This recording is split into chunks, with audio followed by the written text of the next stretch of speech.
Welcome to Vibin', the unseen frequencies, the podcast from Blind Vibe Studios.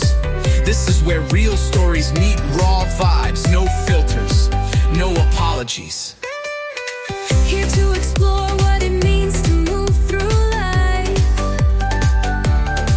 Without sight but with vision, let's break down stereotypes, amplify resilience. Flip the script on what people think they know. You ready? Let's vibe beyond sight.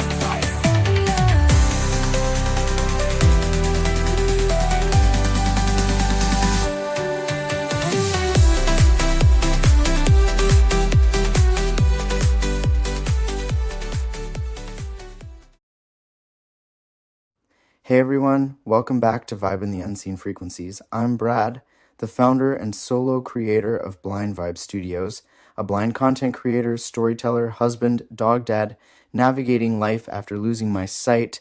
I became legally blind just 20 months ago at 36. And while I knew life would change, I didn't expect how fast or how deeply some things would shift. So today, I'm sharing 10 things that changed overnight when I went blind. The raw truth, not the polished version. These are the emotional, everyday realities I live with, and maybe you'll relate. Let's get into it, shall we? Number 1, losing your independence hits like a brick. I didn't lose all ability overnight, but I did lose the freedom to move through the world effortlessly. Suddenly, every outing needed a plan, a support person, a new level of awareness. Even when I could do something, I had to fight to prove it, to others, and sometimes to myself. Rebuilding independence is a slow process and it's exhausting, but it's also empowering when those pieces start to come back. Number 2, being treated like you're made of glass. As soon as some people find out you're blind, they shift. They talk around you, not to you. They overcorrect, hover, or act like you're fragile. I know it comes from a good place, but it still chips away at your confidence. Blindness doesn't mean I need to be handled. I'm still fully capable, just doing things differently. These were definitely bigger problems in the beginning of my blindness. Still happens with people that don't see me functioning on a regular basis. But I have that interaction less now than I did. Number 3, cooking without sight. I've got this. I've been cooking for over 20 years. It's something I love, and I didn't give it up when I lost my sight. In fact, I'm the one who does all the cooking in our home. I rely on my other senses, such as touch, smell, and sound. I organize everything in advance, measure by feel, and listen to how food cooks. I can hear when water is about to boil, when food is cooking too hot or not hot enough. I can feel when oil is hot enough in the pan if I have my hand hover over it. Humans are incredibly adaptable. You learn things as you go. I can even tell when something's done based on how it feels under a utensil. I don't burn myself. I don't cut myself. I don't need to be supervised. Blindness didn't take away my skills. It just gave me new tools to use them. Number 4, cleaning is a whole new skill set. Cleaning without sight means relying on memory, systems, and feel. My home was always very clean before sight loss, and that has not changed. I identify products by bottle shape or texture, or I scan them with my phone if I'm unsure. Sweeping? Not anymore. That's a visual task that can be daunting at best. Not very effective for me. I use a vacuum with a wand to trace corners, baseboards, and surfaces. When cleaning surfaces that are not the floors, I always work from one way to another and top to bottom with multiple rags and in a specific order with cleaning products to one side of me while I navigate the space. I'm still the main cleaner in our home. I just do it my way, and it works. Number 5, getting dressed means knowing your clothes by touch. I pick my outfits by texture, fit, and weight, not by color. I know which shirt is which by how it feels. Softer textures, different collars, pockets, raised graphics, etc. Some even sound different when you shake them. But socks? Socks are chaos.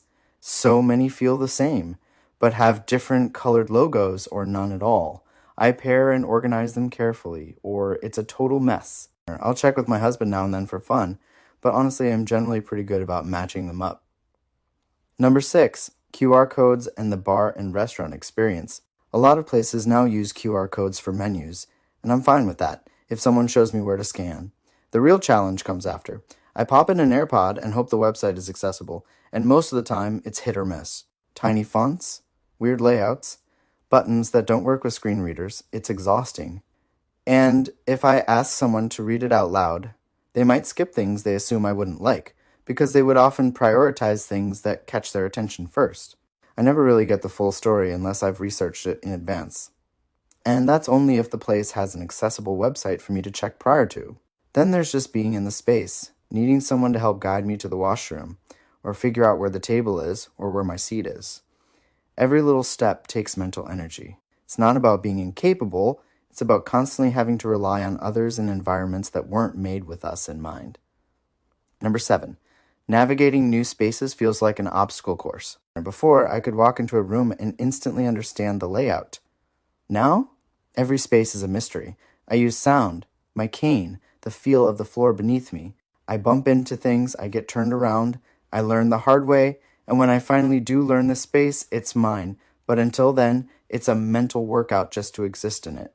Number 8. Conversations are harder without visual cues. One of the most isolating things about going blind is losing nonverbal feedback. I might be mid-conversation and the other person walks away. I don't know. Or they glance at their phone and mentally check out. And I keep talking like they're still with me.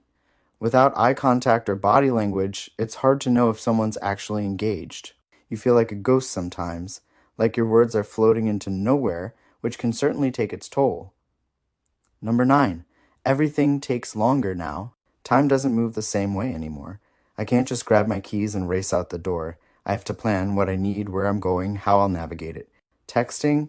If I can't use dictation, maybe I'm in public or it's not private. Typing takes much longer. I wear an AirPod to keep my screen reader private. I even keep my phone screen blacked out so others can't see what I'm doing, especially in public settings when I can't tell if someone is near me. Everything has more steps now. Not impossible, just slower, more thoughtful, and more draining. Number 10, sight loss isn't just physical, it's emotional reinvention. This one isn't easy to talk about, but sometimes the things that aren't easy to talk about need to be. You don't just lose sight, you lose confidence. You lose pieces of your identity. The way people used to look at you changes. Sometimes the way you look at yourself changes too, but slowly something new forms. I'm still building that version of me, and some days it feels like grief, other days like growth. Either way, I'm showing up for it. So there it is. 10 things that changed overnight when I went blind. These aren't just tasks or frustrations. These are emotional shifts, mental rewiring, things people don't see, but I live with every day. If you're listening and thinking, I get it, I see you. If you're supporting someone going through this, thank you. Just being here matters. Just a quick reminder, everything I've shared is based on my experience. I don't speak for the entire blind community. Everyone's story is different, and every feeling is valid. These are mine. If this episode resonated, I'd love it if you'd follow the show, leave a review, or share it with someone who needs to hear it. You can find Blind Vibe Studios on all major socials. Visit blindvibestudios.com for everything in one place, podcast links, future merch, and more. And next week, we're dropping the very first edition of Truth Talk Thursday, where we'll be talking about microaggressions. It's not going to be a weekly segment, but when it drops, you'll know it's going to be honest and unfiltered. Thanks for vibing with me. Talk soon.